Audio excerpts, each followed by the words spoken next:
Okay, well, welcome everybody to this session. This session, as part of the public forum, is around digitizing East African trade for resilience. And I hope this is a really great session. We've got a really interesting panel. We've got a really interesting topic. And we've got about an hour. So I'll be trying to keep this session very much to time. I think as an introduction, the aim of this session is really to think about a number of factors. I mean, here in East Africa, and we'll be focusing in this session on East Africa, but also comparing East Africa to the rest of the world, I think a lot of progress has been made on recognizing that very high trade costs keeps back trade growth, it keeps back exports and job creation. And there's been a lot of investment and quite a history, and many of the partners here today are testament to that. A lot of investment in digitization to improve trade facilitation efficiency.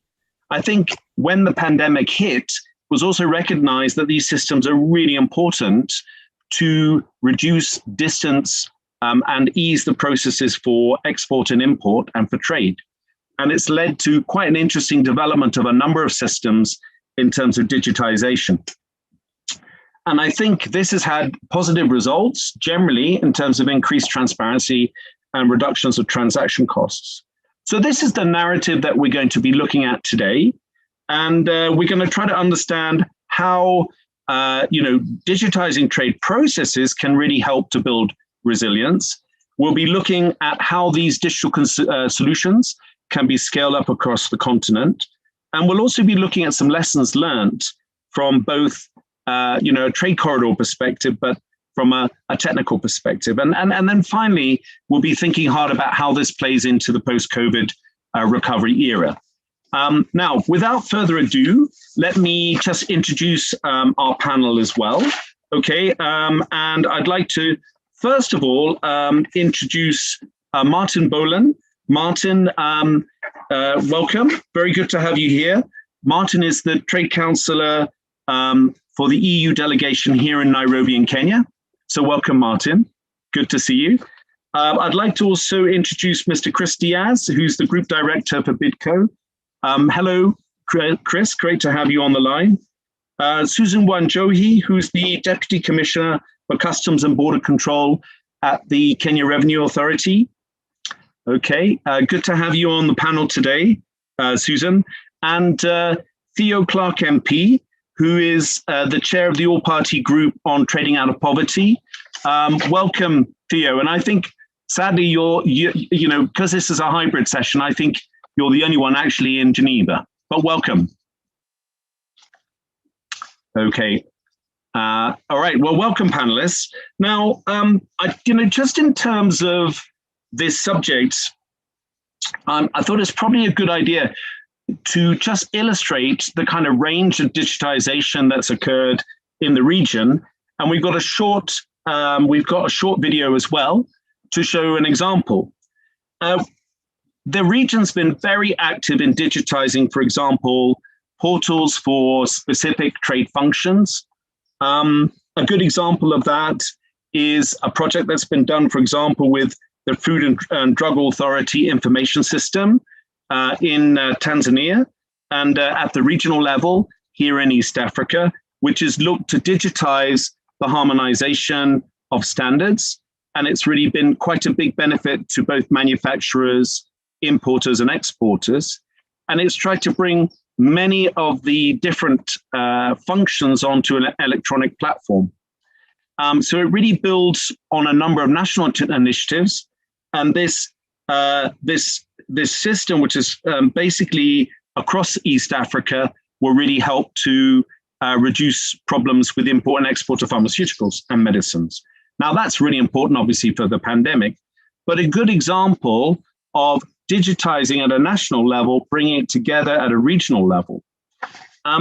There are other examples as well that we'll be discussing today about electronic single windows, where different trading functions are then centralized within a single window to make it much easier, much cheaper to trade. And a good example of that is the electronic single window in Rwanda, that's been instituted also in Uganda, similar initiatives obviously in Kenya and other partner states. Other examples of digitization also then look at how you can ease the problem of trade constraints between key markets. And a good example of that we'll hear later about is something called the Trade Logistics Information Pipeline, TLIP or TULIP, as some people like to call it, which is really all around the exchange of information between key markets, putting that on a distributed ledger technology platform, and then reducing costs and increasing efficiency. So we'll hear a bit about that later.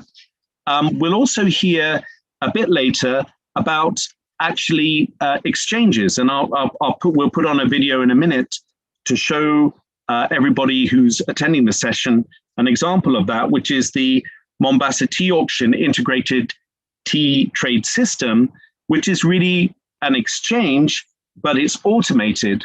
And the idea being that it improves transparency and means that transactions can take place faster and farmers get their payments quicker. So we'll be seeing a video in a minute about that. Another example of that is the Tanzania Mercantile Exchange. This is, again, a marketplace where buyers and sellers come together to trade. The good thing is the quality assurance is tacked into the exchange, and it's a collaboration of many different agencies to take this forward. And this was a program that's, I think, now doing very well, and we'll hear a bit about that later too. And finally, and I don't want to go on for too long here, but finally, there's also the digital cargo tracking solutions. First of all, to track cargo along the key corridors in East Africa, that is now common, I think, to 3 or 4 countries, soon to be extended to 5 or 6. This has a way of looking at basically freight movements and making sure that there's no cabotage or smuggling. But built on the back of this as part of the pandemic response, we worked with the EAC with EU support to basically create a regional cargo and driver tracking system, because the drivers were very much seen as a vector of infection and the spread of the virus. So this was a good way of trying to reduce the risk of infection across borders, and it allowed our borders to stay open. I've traveled recently to other parts of Africa where some borders still remain closed because of the pandemic. So we'll be hearing about that too. So those are some of the highlights in this session. We've got a great panel. And without further ado, I suggest that we go now to the video, and then we'll start the panel discussion. So I'm just going to pass over to my colleague, Nelson Karanja, who's going to play the video. Nelson, over to you. I certainly hope that's going to happen. Okay, Nelson, you have the floor. You're unmuted.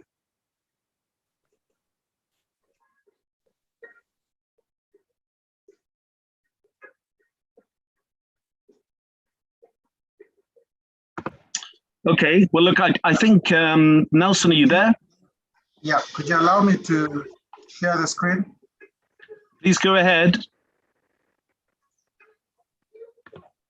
All right, my share screen has been disabled. Could you allow me to the manual system was share the screen that on your side? Generate auction printing program, which is a list of keys. Maybe you could just pause it for a minute. Okay, I think this is going to be too difficult to do, I'm afraid. Okay, well, look, I think what we'll do, Nelson, is perhaps you can talk to the organizers how we unblock you sharing your screen. But I think at this point, let me kick off the discussion, because we run the risk of running out of time here. So, okay, we'll come back to that. And first of all, I wanted to turn over to your good self, Martin. And again, Martin Boland. Welcome, Martin, from the EU delegation here in Nairobi in Kenya. I mean, obviously, what we've seen is COVID hitting our economic growth rates here in East Africa. And, we've seen quite a lot of problems with trade volumes reducing, but the cost of trade really increasing. And I mean, the EU's been a major donor to trademark and the Safe Trade program that aims to combat the effects of COVID-19. So just drawing on a bit of the experience, Martin, from basically the program and more widely across the region, why do you think that this regional cargo and driver tracking system, let's call it the driver tracking system for short, why do you think this is so important in ensuring that supply chains stay open and that basically livelihoods are supported? Can I pass it over to you? Yes, Frank. Thank you very much, and thank you also for inviting me to this distinguished panel. Today I'll be speaking as Trade Council, but also a bit from the EU as a development partner to Kenya and the EEC. And just a little start. When COVID hit in February 2020 in Europe, and we can't hardly imagine anymore. Nobody really knew what was going to happen. Nobody really know what this virus was all about. And even in the EU, for the first time since 1992, the internal borders were closed, which was quite an important moment, because as you know, the freedom of movement is one of the pillars of the EU common market. However, there was one big exception. The Council agreed to not close the border for freight trucks and to allow them to still transport cargo between the member states and, of course, borders. And they created so-called green lanes for this, as stopping goods would be extremely detrimental to the economy of all the member states. And doing this, the fact that truck drivers might spread the virus at that time was a risk worth to take. It was a clear decision, and maybe it contributed a bit to the spread of the virus in Europe, but it was the economic interest much bigger. For those that were in East Africa at that time, like me and you, Frank, and all the other panelists, East Africa lacked 5 weeks, as you might remember. So we had 5 weeks to see what happened in the rest of the world. And when it hit in March 2020, it was clear that it was all hands on deck to make sure that the economies here in East Africa would not be too hard. And immediately also for us, as the EU, being the biggest common market and biggest economic community in the world, it kind of makes sense, of course, to lend our expertise and the experience we already had in dealing, even though it was only 5-6 weeks, but there has already been thinking around how to deal with the economic effects of the pandemic in Europe. We helped we lent our support and we offered our support to the governments here, the EAC, and how to. Yeah, hi Nelson. That didn't work too well. Frank, I hear you. Obviously at that time, Frank, can you mute? Thanks. We were very happy the trademark immediately stepped in. I mean, that was clear from the beginning. Also requested by the government, and they quickly set up a plan, which was later called the Safe Trade Emergency Facility. And from the beginning, we were closely involved together with some of our member states in the support to this project. And it was a great work because only in 6 weeks and the project was set up, and already on the 1st of May 2020, the first support was there to the borders, but also the most important trade infrastructure to ensure that those will stay open. But after about 3 months, and Frank just highlighted it, it was clear that most East African countries, well, actually all East African countries, would only feel safe if truck drivers coming into the countries would be tested. And a whole political discussion around it in the EAC, where we were, obviously only bystanders. In practice, that meant that a system had to be set up quickly because, of course, there was port health authorities at the borders, but they never played such an important role up to that moment in time. So it had to be some kind of system to check up the testing certificates at the border post. And that was the moment, Frank just mentioned it, that Trademark, together with the EC Secretariat, designed the D in the existing regional electronic cargo tracking system. And we were very happy as the EU to be able to contribute to this, because if you follow global developments at that time, actually such app in air travel, for instance, only came much later. And East Africa was the very first because of the of trademarks in the EAC and the government's contributions to actually have a digitized COVID certificate. And even though there were still long queues, as we know, particularly between Kenya and Uganda, the latest report from the UN Economic Commission for East Africa clearly showed that regional trade in numbers actually didn't decline at all. And I'm personally convinced that it's because of the RECT app and the ease it makes to the crossing border.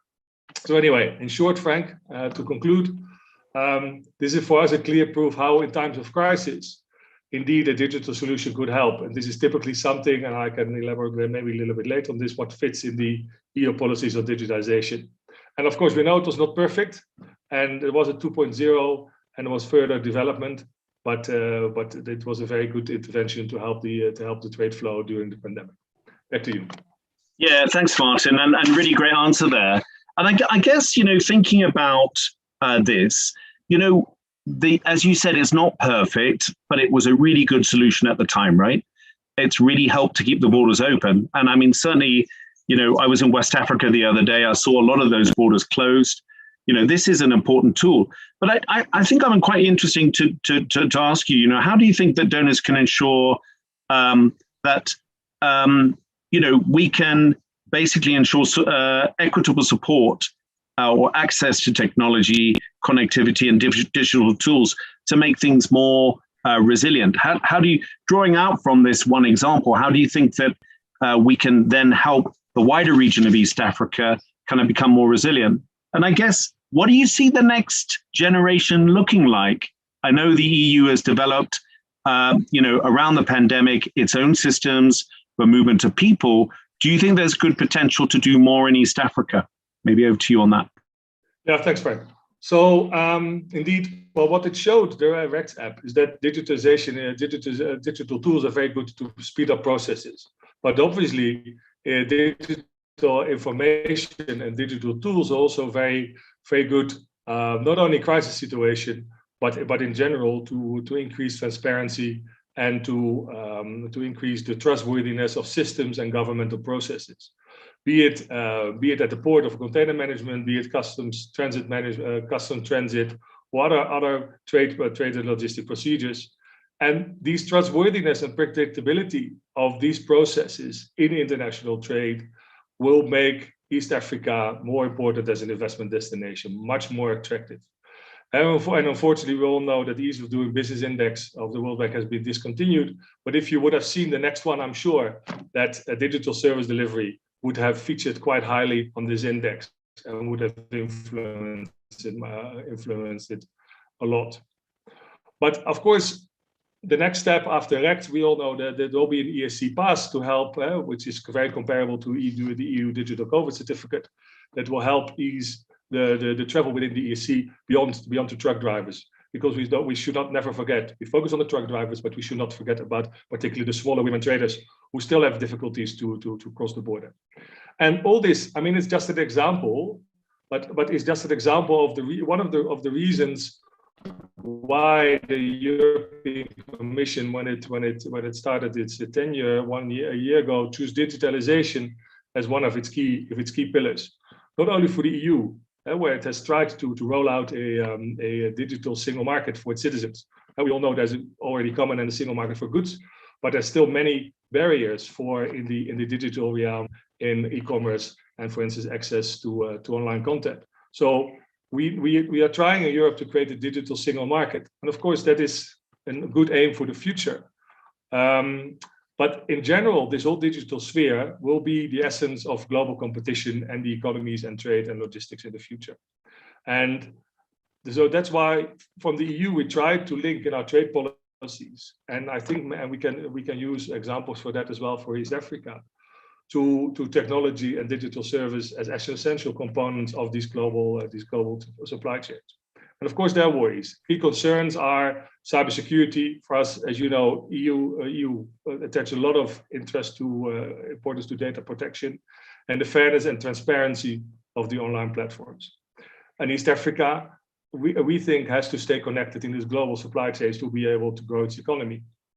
But not only that, we have been talking also about the continental free trade area, and there will be ample support there to grow exports and to grow trade, but it has to be underpinned by technology. So, and what we should realize in this, that data will become a commodity, and access to internet will become a basic human right like access to water. And that's what we have to keep in mind if we talk about equitable access to technology for this inclusive and sustainable society that you just mentioned. And that is why development partners like the EU will step in to help in the digital transformation and to bridge the connectivity gap, like connecting schools, bring technology to all kinds of areas that are far away from normal markets, and to connect those areas, but also the people by transferring skills to people that usually would not have access to these markets, women, disadvantaged people, and the youth, but also helping them to bring the initiatives that they have to further and to further markets and to further destinations. And lastly, there are two last points I want to make. It's not only about markets, it's also about governments. It's about government, connecting people to government services and make it easier to do business with the government. And the EU has deployed several initiatives in this side as well.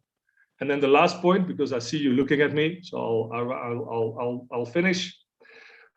I just said data will become a commodity and a human right. It will be a basic service. And usually in the past, these basic services were provided by state-owned companies or parastatals like water and electricity companies. But now this new necessity, this internet or this data is managed by the private sector, by private companies. And therefore they should be truly aware of their important task they have in this. You cannot create a sustainable, inclusive digital society without a private sector being part of it. And it goes way beyond corporate social responsibility.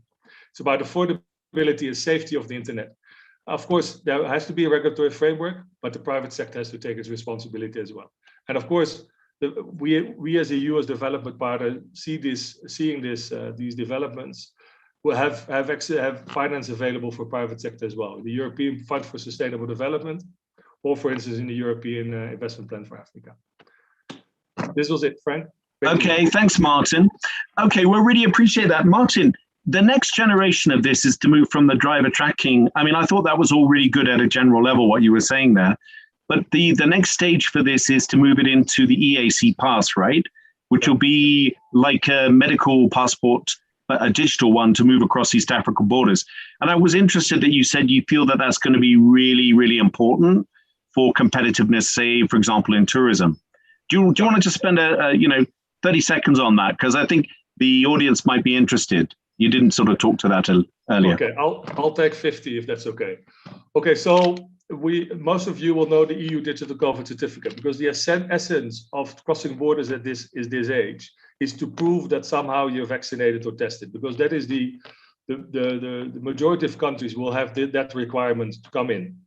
So, and at the same time, you don't want to keep on carrying papers with you that might even still carry the virus. We don't know. So that's why technical solutions like the REX will now be transformed into the EC Pass, which hold all the necessary medical information and medical information of all EU for all EEC citizens. But not only, which will make it easier for everybody, so not only truck drivers, to cross the border. And this is currently developed by the EC Secretariat and roll out. And I know the testing is almost done to be rolled out. But more importantly, this will also give the region the possibility to connect to other regions, to other countries, like for instance the EU, by having, as we call it, an equivalence agreements between the EAC and the EU, where the EU says, okay, we accept all the information that's coming from the EC Pass, vice versa.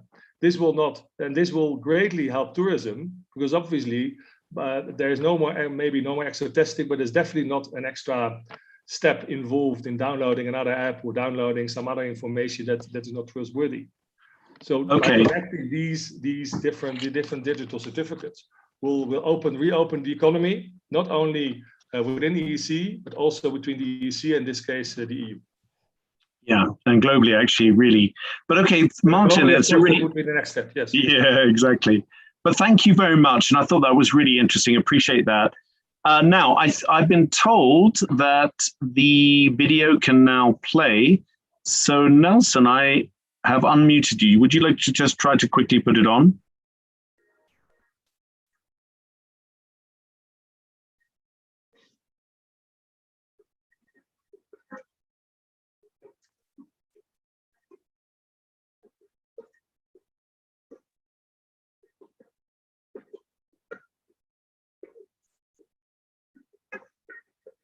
I think we're struggling with the sound a little there.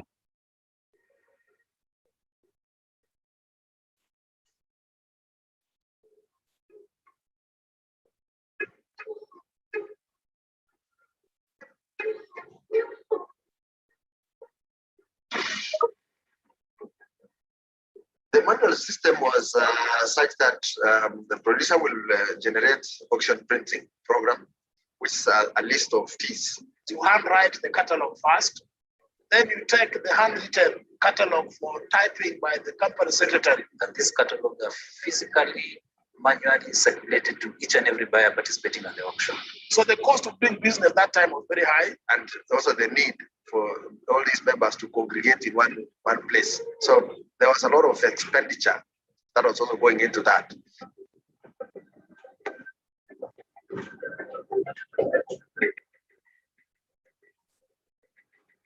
One key issue is basically transparency, standardizing processes, bringing each and every stakeholder up to par in terms of visibility of what takes place at the auction. And everyone is able to bid either directly in the system or use the available tools within or features within the platform to record their prices or their interest. At the comfort of officers, at a click of a button, you are able to input dispatch details.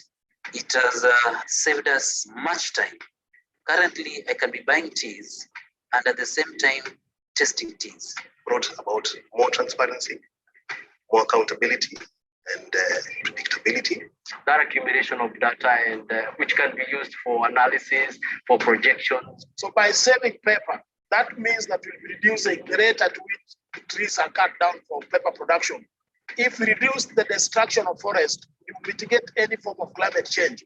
That means we are able to remain in tea business sustainable.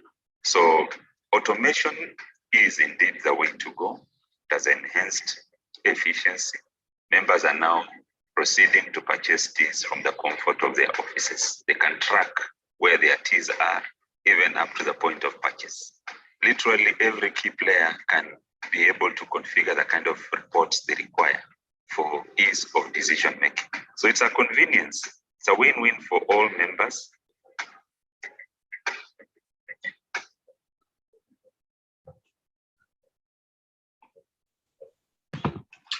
Great. Okay, thanks, Nelson, for beaming. Really appreciate it. So you can see this is a really sophisticated system. Okay, well, look, I think thank you for that. And, very impactful intervention. Chris, I'm going to call on you now. I do hope you're there. Could you pop your camera on? So, Chris, I mean, you're a private sector leader here in East Africa. And, thinking about how the COVID pandemic really hit and disrupted our value chains here in East Africa. It did create quite a lot of short-term impact. So as a business leader and a leading manufacturing organization, I mean, as I said earlier, Chris is a group director for Bidco Africa, and welcome again, Chris. How did it affect your business and your logistics? And do you think that some of these digital solutions that were put in place, like the single customs territory or the regional cargo tracking system, actually really helped you? What was their impact? Over to you, Chris. Well, thank you very much, Frank. It's very exciting to be on this panel, and I'm in Thika. I'm in Thika, Nairobi, 50 kilometers out of Nairobi, and it's a warm, beautiful day here. I hope you can hear me, Frank. I can hear you very well, Chris. Thank you very much. So I'll just break this down. It's a very interesting question what you put forward to us, because we are one of the largest manufacturer and distributor of hygiene and personal care products, among other new innovative products we've rolled out across the East African markets, but we also export over 20 countries in Africa. large inbound raw materials coming through the port of Mombasa and going all the way up to Uganda. Again, we have also raw materials going into our Tanzania manufacturing operations. So a good classic example of how COVID impact has affected our business. There's a lot of delays of products reaching on time. More so, we are 24-hour manufacturer, meaning that even the curfew and our 3-shift periods, because we work 24 hours, a lot of delays coming through in terms of raw materials coming into our operations. At the same time, overwhelming pressure on all our stakeholders like KRA, the Port of Mombasa, and others, because of the delays. And then when the products are coming through, there's so much pressure to get things out of the port and on transit to our various manufacturing operations. Again, I must say we break this down into 4 items. One is cost, short-term and long-term. So costs have really been a big problem for us. And this is across the whole private sector. As you know, the private sector contributes over 60% of the GDPs across the East Africa nations. So it is critical for the private sector to continue to make, to bring down costs and also to make innovative products. So looking at the other impacts of COVID, of course, has been the delay of drivers with cargo going across the various countries in the region. And this has been helped a lot by digitization, especially Tanzania Revenue Authority, Kenya Revenue Authority, Uganda Revenue Authority, and seamless connectivity using their solutions. And I'm very pleased to say, and I know that Susan is going to speak next about the ICMS systems, which also is going to bring integrated solutions for quick turnaround and cost-effective, efficient moving of goods and services across the region. But I'd like to point out one thing that BIDCO has done very well, and this is the private sector, which is the learning.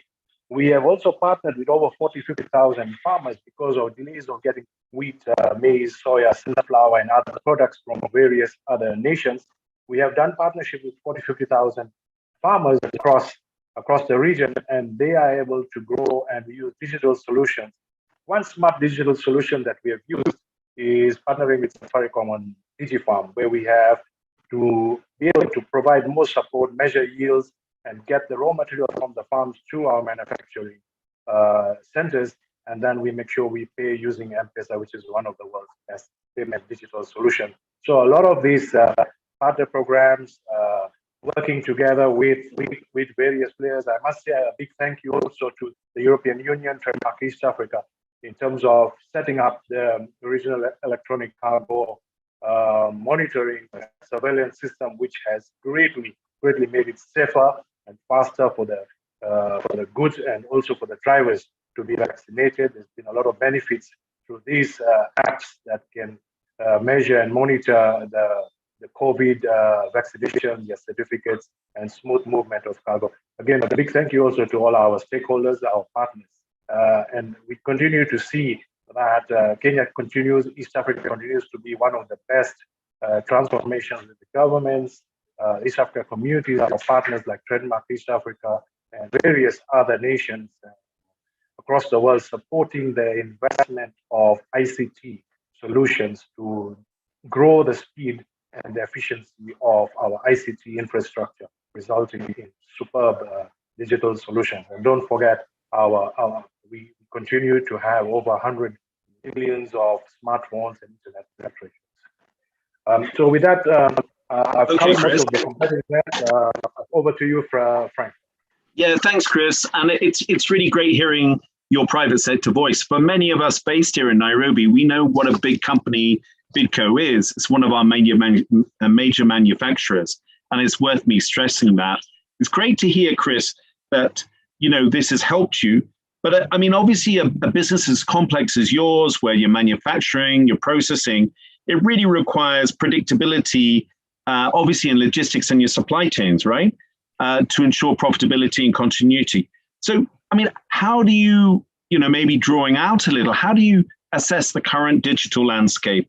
And is it really conducive, in your view, to supporting trade? Over to you, Chris. Many thanks, Frank. That's a very good question because digitalization is one of the key components of stronger resilience. If you look at the digitization index that was done by MasterCard and other top-class universities, it really says that we have to be proactive and to roll out and develop even faster speeds of our digitization technologies.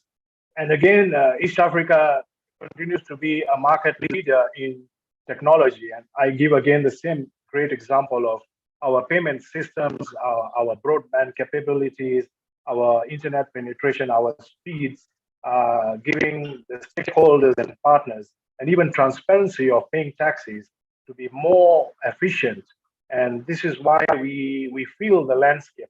History of in 1995, for example, in Kenya, we started using internet connectivity. Today, Kenya is having one of the highest rates of speeds of connectivity in terms of speeds in the world, but also the penetration now globally, we are 40 to 50% internet penetration. And as my friend earlier said, Mr. Mullens from the European Union, it is right, and it's important that everyone from the schools to institutions are having to use technology and we build capacity. So there's a lot of capacity building. For example, I give you a classic example, private sector experience of how we partner with universities and increase the capability of and capacity building of our own staff, and using some of the world-class systems like Bitco uses, the ERP systems, both for replenishment and digital solutions of finished products going to the market, and billions of shillings of raw materials coming into the country are mentioned. So the technology is playing a big role in terms of where we are going to be in the next few years. We're going to be among the best, and this is what the WTO is expecting from the private sector to increase globalization, increase trade, and create employment and economic growth. So I also would like to point out the landscape is in using of drones. It is also seeing more promotion of integration within different one-stop borders.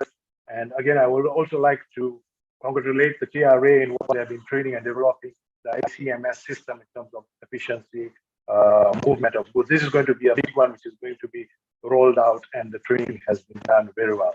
So with this, I also would like to say also there is a future of digitization, robust governance, privacy policies, all these need to be really improved on, reviewed to global standards.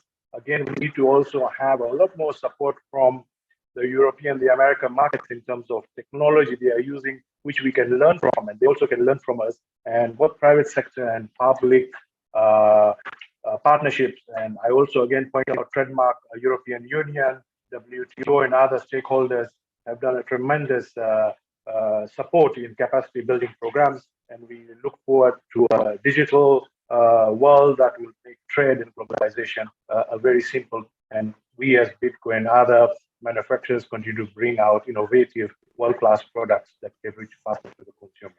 Thank you. Okay, Chris.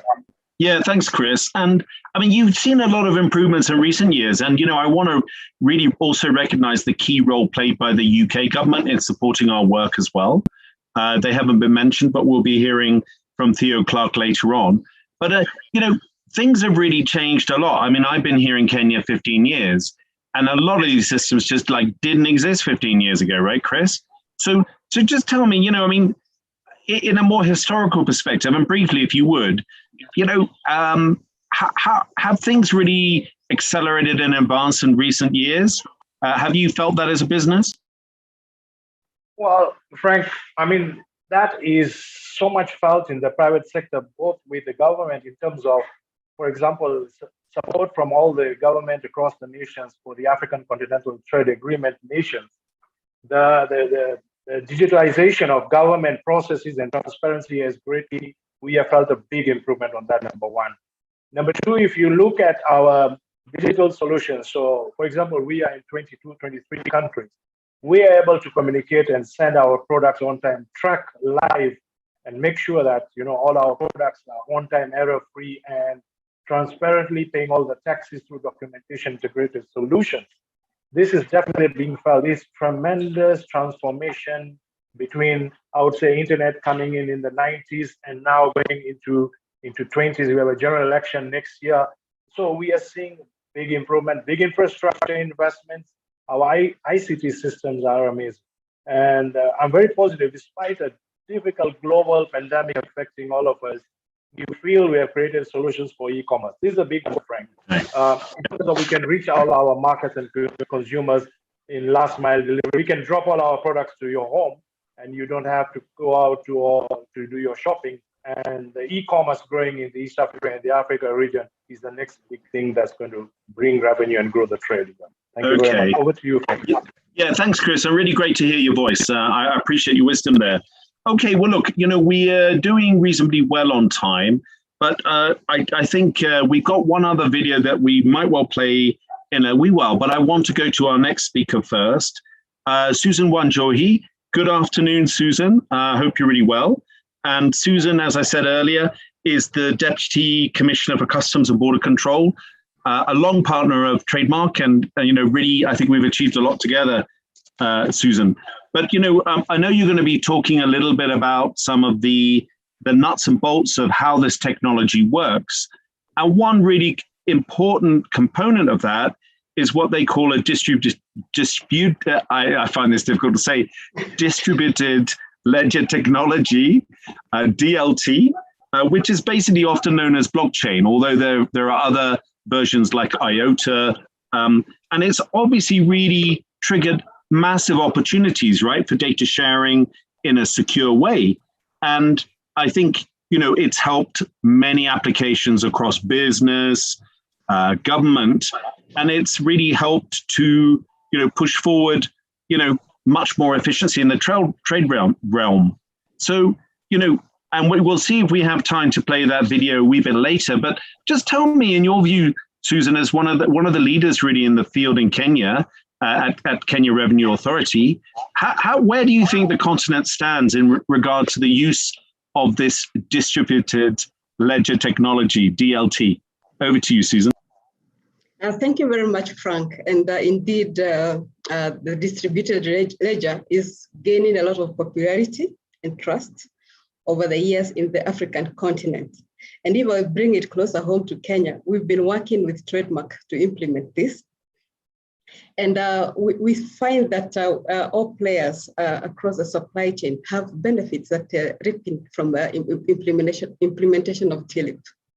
So TLIP provides an integrated approach of data sharing. So you're able to share information across many government agencies and also with the private sector. For example, if we have a farmer who wants to export some flowers, maybe from a farm in Kitengela to some place in Netherlands, they are able to submit their invoices from any remote point. Then after they do that, then we have the airline coming in and they're able to also submit a manifest and also an airway bill. The customs are also able to process the customs declaration, and the certificate of exports are issued.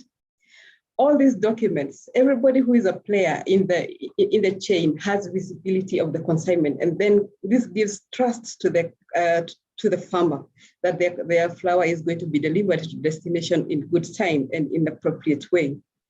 Another thing is that the TLIP, it has the database is decentralized, and it resides on multiple nodes where transactions are stored. And this is usually in immutable hash, or if you like, a digital signature, meaning that the data cannot be manipulated.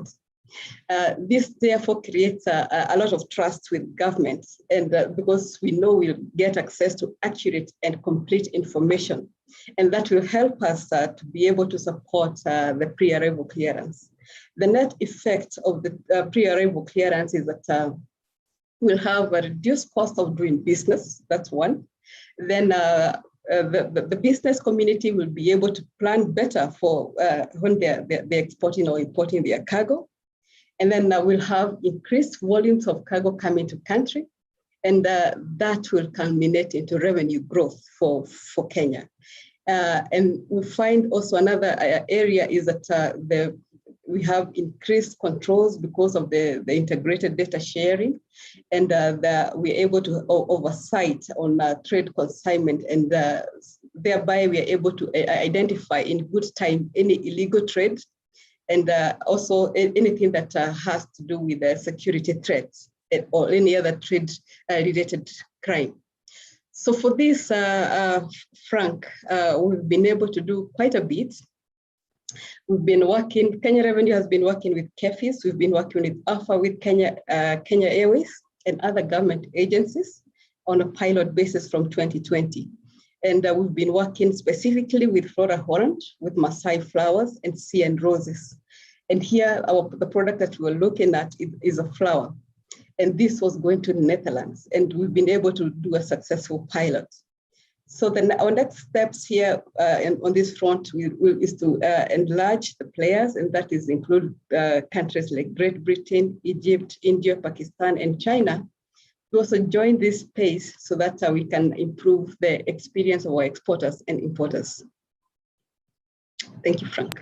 Yeah, thanks, Susan. And thanks so much, Susan. And that technology for TLIP is pretty amazing, isn't it? You're able to bring together all those agencies, and the idea that, you know, it's going to increase exports and, you know, create jobs and obviously improve well-being. I think we could afford a very quick clip of that video, just so that I think that probably segues quite well into the next question I've got for you, Susan. But Nelson, would you just quickly, if you would, put on that video? Now, I have put in the chat, these videos will be available on our website at Trademark, and I've given the web address there. I think it'll also be referred to in the WTO reports. Okay, Nelson, do you want to just play the video?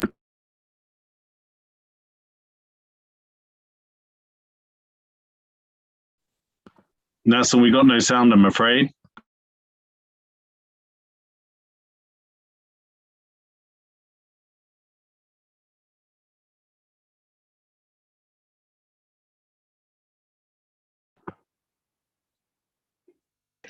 From their farm to their customer, they have to experience or go through an average of 200 different technical communications. So this includes phone calls, emails, commercial invoices, certificates, and which is really, really a challenge.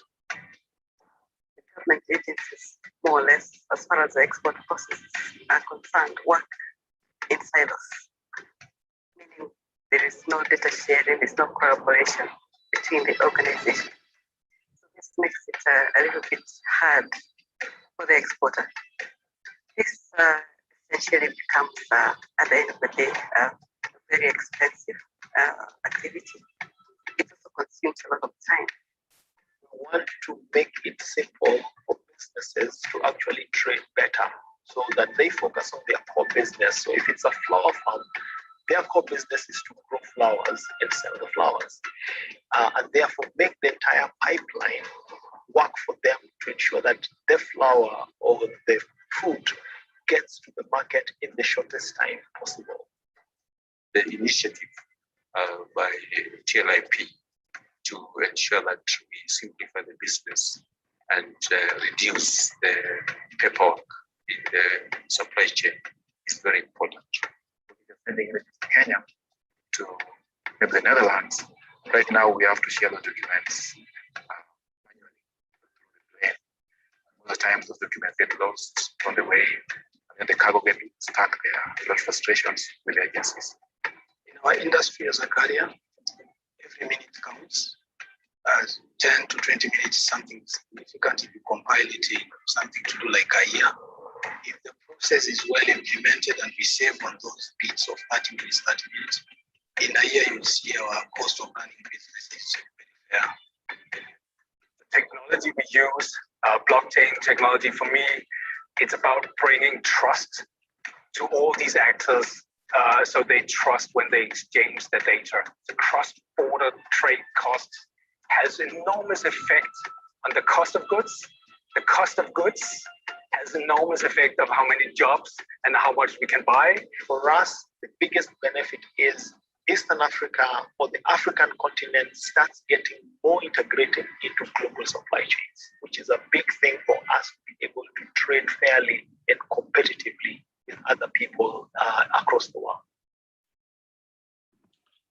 Okay, thanks, Nelson. I think we managed to get the video working there. So many thanks. So Susan, maybe just to come back to my last question with you, good self.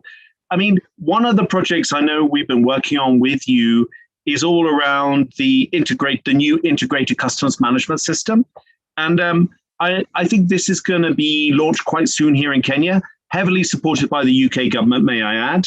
And I'm hearing that this project is really going to help you grow revenues and improve trade efficiency. So could you just tell us a little bit more about that and how it's building trust with the business community? Over to you, Susan. Thank you once again, Frank. And indeed, we've seen that ICMS is going to be a real game changer in the way we do the cargo clearance process. For example, we have a special channel where we facilitate the trusted trader. The trusted trader is the authorized economic operator. These are people who have been vetted. So when they do the process, the process will largely fall on them. They do the declaration and they do the payment of taxes, and everything else is processed kind of automatically until they get their cargo. Then ICMS is also going to help us largely improve the visibility and transparency of the cargo clearance processes. For example, the cargo owners previously never used to get updates of what on the process, but right now with ICMS, they get real-time updates through emails, through SMSs. And then what we're looking at is reduction in the cargo clearance time. We're going to achieve this because, and we've already seen the benefits already through the simplification of our processes and elimination of human interventions. And previously we had disjointed business processes, but ICMS brings all these processes in one platform, meaning that it's like a one-stop shop for the customs processes. Eventually, we're going to be seeing that there's a reduced cost of doing business in the cargo clearance process. We are looking at having a paperless environment, integration with government, other partner government agencies, reduction in the cargo dwell time at our ports, and we also have more payments options, like what one of the speakers said earlier. They'll be able to, people will be able to pay for their cargo in a more convenient way. Then all these are going to culminate into improved revenue collection, because we're looking at using risk-based approaches. We have a need-build valuation and dynamics risk management modules, and this will also promote fair playing ground for all trading community. Thank you, Frank. Thanks, Susan. And how much what's your forecast for the pickup in revenue from the introduction of this digital technology? And broadly, how do you think it's going to benefit the business sector in terms of improved efficiency?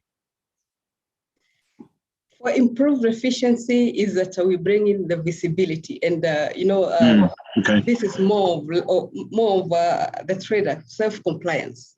We're encouraging the traders to be self-compliant, so that's when they are submitting documentation to us, and they know they are clean and they are good.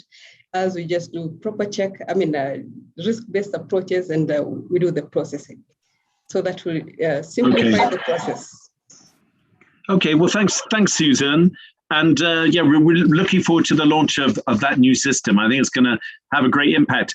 So, we've heard from basically, one of a leading donor in the field, the EU, about how technology's helped. We've heard from the private sector.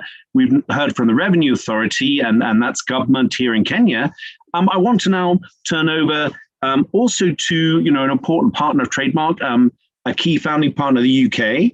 And I want to introduce Theo Clark, MP, Member of Parliament. She is the chair of the All-Party Group on Trading Out of Poverty, which is a cross-parliamentary group of MPs that look at issues of trade and poverty. So good afternoon to you there, Theo, in Geneva. I hope you're well.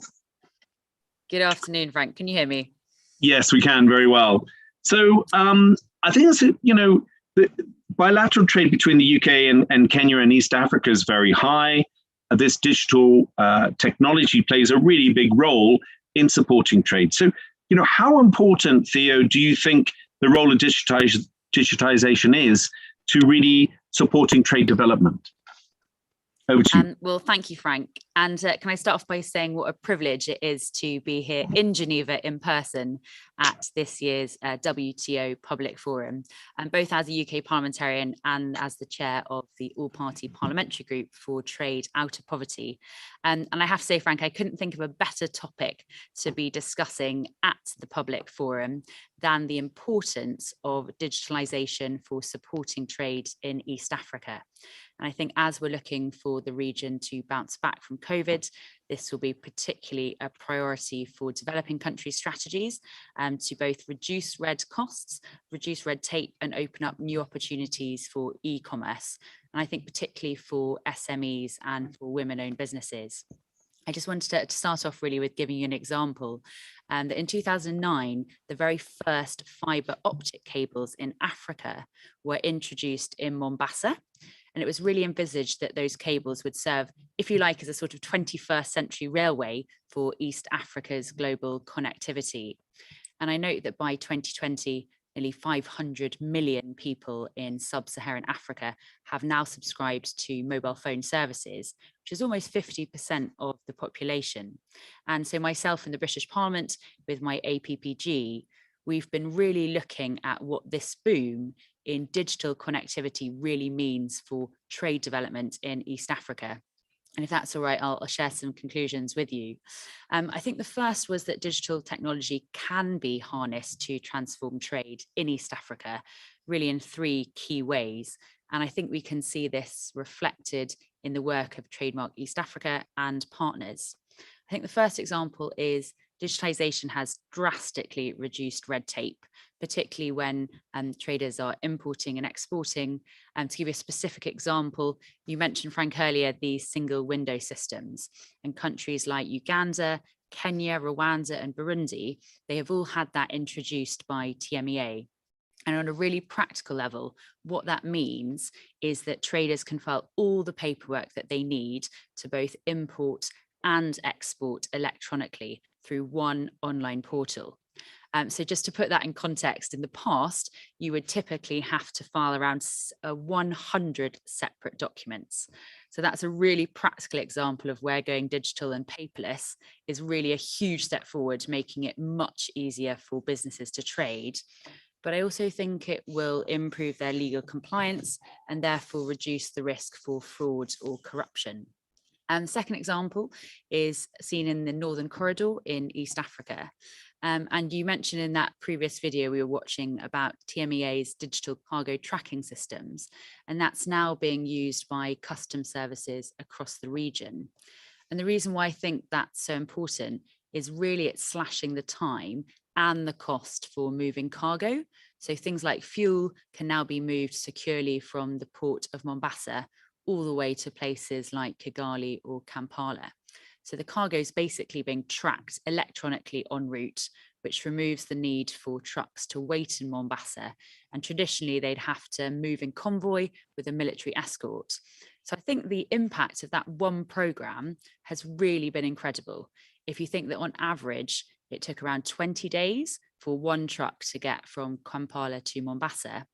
But thanks to this package of reforms and upgrades supported by TMEA and national government agencies in places like Kenya, Uganda, and Rwanda, this has now been reduced to just 6 days or less. So if you think about it, that's going to literally save thousands of dollars in transport costs on every single journey. And finally, just on e-commerce platforms, which has been discussed a lot at this conference, but I do think that digital connectivity is opening up new opportunities for thousands of SMEs and women-owned businesses. And I'm hoping it will make them able to trade in global markets for probably the first time. And I think with support from the UK and other donors, I know TMEA has been supporting over 6,000 businesses this year alone through its e-commerce programs. And hopefully we can do more to link farmers, SMEs and entrepreneurs, many of whom I should say are women, with sort of end markets in Africa and beyond. Thanks, Theo. Really appreciate it. And we're in the last minute of the session now. And I just kind of, I think we're going to extend the session by a couple minutes. So Theo, I just, briefly, if I could ask you, how do you think the UK can support closing the digital gap between developed and developing countries? Well, I think really that's the key question and the main takeaway from me from today's session. I think everything I've heard is that governments and businesses in East Africa are absolutely looking to harness the power of digitalization. They do want to transform trade. I think development partners like the UK have a really critical role in helping them to succeed and really to close that existing digital divide. So I think it's absolutely critical that digital is at the heart of support for trade and development. And that's things like upgrading our region's hard digital infrastructure. We need to have more access to fiber and cable broadband. I mean, so many people don't even have basic access to high-speed internet. So there's a lot that development partners and DFIs can do to support that, sort of upgrade things like broadband services across Africa. Yeah, well, thanks so much, Theo. Really appreciate those, those good reflections. So I think really, in terms of wrapping up this panel, I think we heard from Martin Boland from the EU that this technology really helped, particularly the driver tracking, in terms of mitigating the effects of the pandemic and allowing borders to keep open. It's also really important to invest for future growth and particularly thinking down the line in terms of tourism and a gateway in terms of digitization, helping, many people to visit the region. I mean, Chris, I thought it was really interesting hearing from your good self about how Bidco's benefited. And it was really good to see that this technology is really helping in the real world of business and that you're so optimistic. But obviously, there's still more to do. Susan, it's really great to see Kenya at the forefront of using distributed ledger technology. It's got a lot of potential. And I think also it's great to hear that the integrated customs management system, the ICMS, is on track to really help business and also the government in terms of raising revenue. And finally, Theo, I think you provided a very, very astute sort of overview at the end there of how digitization can help reduce red tape. The fact that e-commerce has big potential, and that there is some practical things that we can do in terms of narrowing the digital divide. So I think we've run out of time. We've got a couple of minutes over, but thanks everybody. I hope that was an interesting and rich session. May I just kind of thank all of our speakers, to Martin, Chris, Susan, and Theo. I'll give you a virtual round of applause. Really appreciate. And yeah, thanks to everybody who joined the session. The videos will be available, as I said, on the websites. There'll be a report from the session, also on both websites. So thanks again, everybody. Really appreciated the session. And I hope have a good rest of the public forum. Thanks so much. Thanks, panel.